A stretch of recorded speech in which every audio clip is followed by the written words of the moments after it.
Hi everyone, we have our first winner of the day, Sushruta Reddy, who just had a very quick game. Sushruta, you have won your game very quickly against a little boy, and he was playing very fast. You also played very fast, so tell us about the game.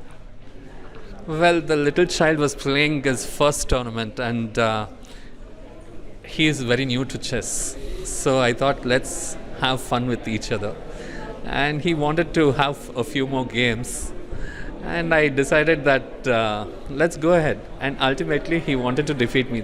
The fact that he never gave up was one very good aspect of this child. And ultimately, I allowed him to defeat me. And the best part was he wanted to give that game as a result for the first round.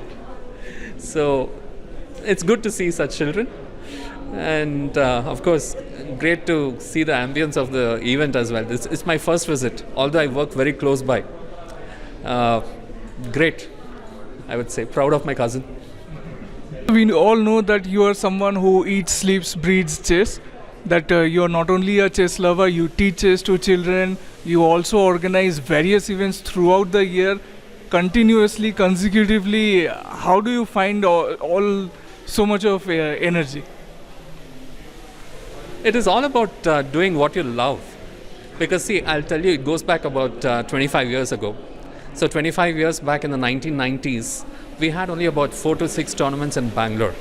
And those days, I've written this in the past. And those days, we only used to have aunties and uncles playing in chess tournaments in Bangalore. I was wondering why there are no children of my age coming and taking part in tournaments. So that's when I realized that chess is not being pushed across in schools. So this entered my mind somewhere in 1998, and thereafter it became an objective for me, to push chess across schools in Bangalore at some point in life. And I wanted to increase the number of entries because see, those days an under 7 event would attract about 6 to 8 players only, and we would celebrate it in case a tournament would attract 100 players in Bangalore. So today, now, anything below 300, we consider it as an underachievement. And as you're well aware, we ended up getting around 1,400 entries in our Akshaya Kalpa event in 2017 at Hotel Woodlands. And out of 1,400 entries, 500 people forgot that they'd registered. So we had to remove them. Okay, so answering your question, it's all, as I said, it is all boiling down to what you doing what you love. Okay, so for example, I'm sure you know a foodie friend of mine whom I keep posting about on Facebook. You call him anytime, he will be ready to come over to have food. So it is the same thing with chess.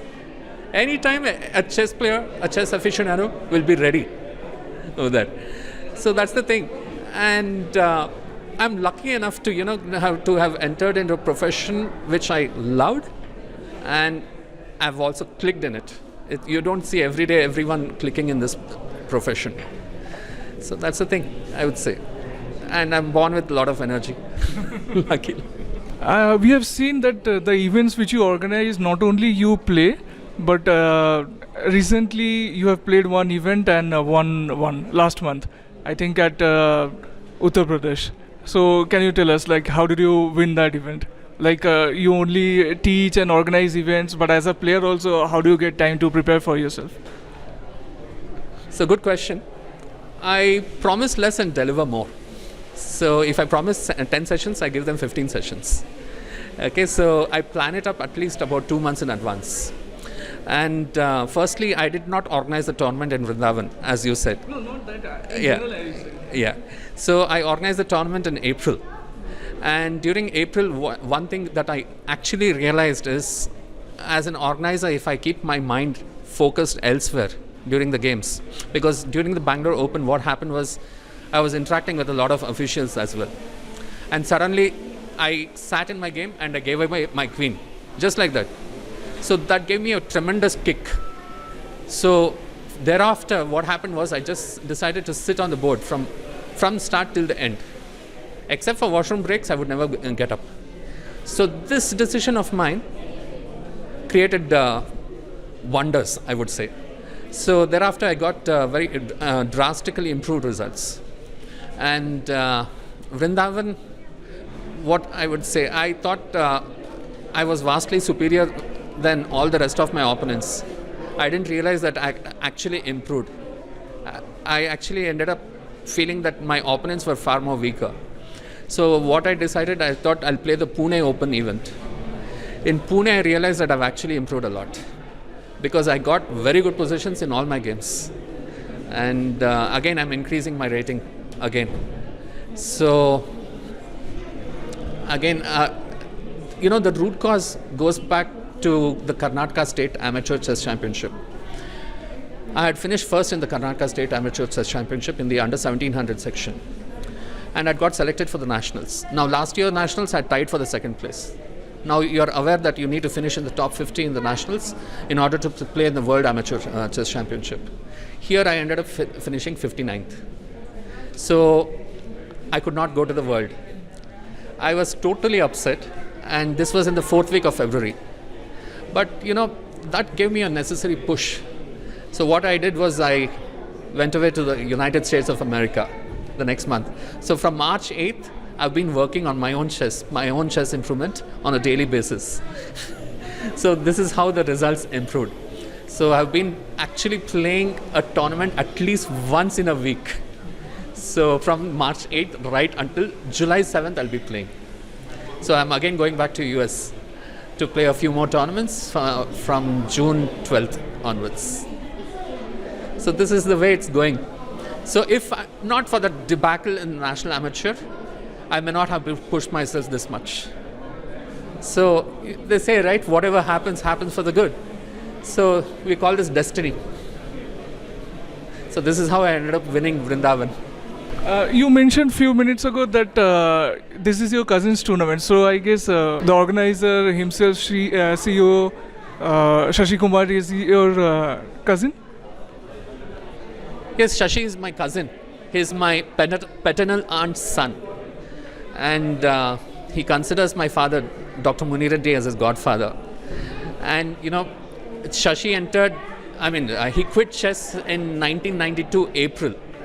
I entered chess in 1992 November. So his exit and my entry coincided in the same year. And a few years ago, Shashi got back. He was working with Wipro, a software company, and thereafter he reached a point where I would say you can call it saturation.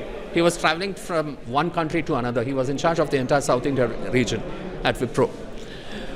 So thereafter, what happened was somewhere in 2007 or 2008, he decided to become a farmer, and that is how Akshaya Kalpa happened. He spoke to quite a few investors, and quite a few people, like-minded individuals came aboard. And I think this should be better explained by Shashi himself. So he was a chess lover. Around 2015, Shashi entered back into chess. He got his FIDE rating as well. It was close to 1,400. And of course, in the last 4-5 years, he hasn't been playing much because of the pandemic and his commitments with Akshaya Kalpa. And he still dreams of becoming a grandmaster. That is the best part. So when he entered back into chess, he wanted to become a grandmaster by the age of 50. Now, just yesterday, we were having a conversation. He wants to become the world's oldest grandmaster. So he still dreams of it. Even when he entered back into chess, he said he wants to make Bangalore like the St. Louis. In US, you have the St. Louis, right? So he still has dreams like this. Thus, you're now seeing him spend 10 lakhs, sponsor 10 lakhs for events like these. So in fact, he's actually promoting all the state championships this year. So good to see that Akshaya Kalpa is doing really well. And personally, I'm too proud of my cousin. Thank you, Sushruta. Good luck for the rest of the rounds. You're most welcome. And I hope that you have a great time here as part of Chess Base India. Ever wondered what your food and dairy products go through before they reach your plate and glass? Where were they grown? How was it handled? At Akshaya Kalpa, we care for food at source. How the soil is treated, what the cows are fed, how the milk, curd and cheese are cared for. Authentic and pure, and from our certified organic farms.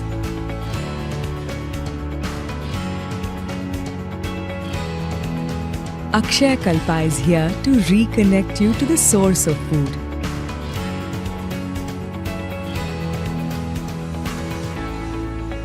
Come join the good food movement with Akshaya Kalpa.